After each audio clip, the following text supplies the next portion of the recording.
Les objets connectés ne sont pas la révolution annoncée, ou tout du moins pas encore. Faute d'usage innovant et de prix trop élevés, les Français perçoivent ces objets connectés comme de simples gadgets. À tel point que le raz-de-marée des ventes promis par les fabricants et les analystes n'est pas au rendez-vous selon l'étude publiée par Xerfi. Jugez plutôt.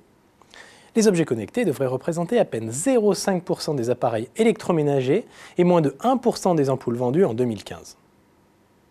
Impossible pourtant de nier leur énorme potentiel à long terme, tant les attentes sont fortes en matière d'amélioration de la santé, d'automatisation de la maison ou encore d'augmentation de la productivité des entreprises. En réalité, il n'existe pas un, mais plusieurs marchés des objets connectés aux caractéristiques et aux dynamiques bien différentes.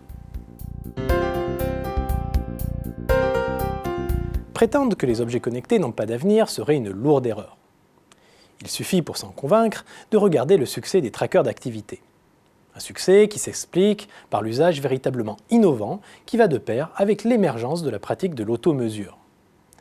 Plus généralement, les promesses liées à l'exploitation des données de santé sont vertigineuses. Avec la santé connectée, il s'agit ni plus ni moins que de passer d'une médecine curative de masse à une médecine personnalisée, préventive et participative.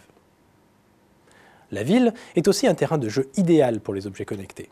75% des compteurs d'électricité, 60% des compteurs d'eau et 50% des parcs-mètres installés en 2015 sont ainsi connectés. Ces dispositifs sont au cœur de la transformation urbaine vers une ville plus intelligente. Pour transformer l'essai, c'est toute une industrie qui doit changer. D'abord, les acteurs doivent actionner les bons leviers.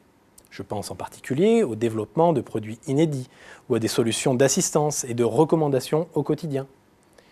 Il s'agit aussi de miser sur la valeur statutaire ou émotive, de s'appuyer sur des prescripteurs comme les médecins et les assureurs, et de valoriser les datas. Ensuite, l'industrie devra se transformer en un réel écosystème regroupant des acteurs au profil varié. Un écosystème où Apple et Google seront sans aucun doute la colonne vertébrale.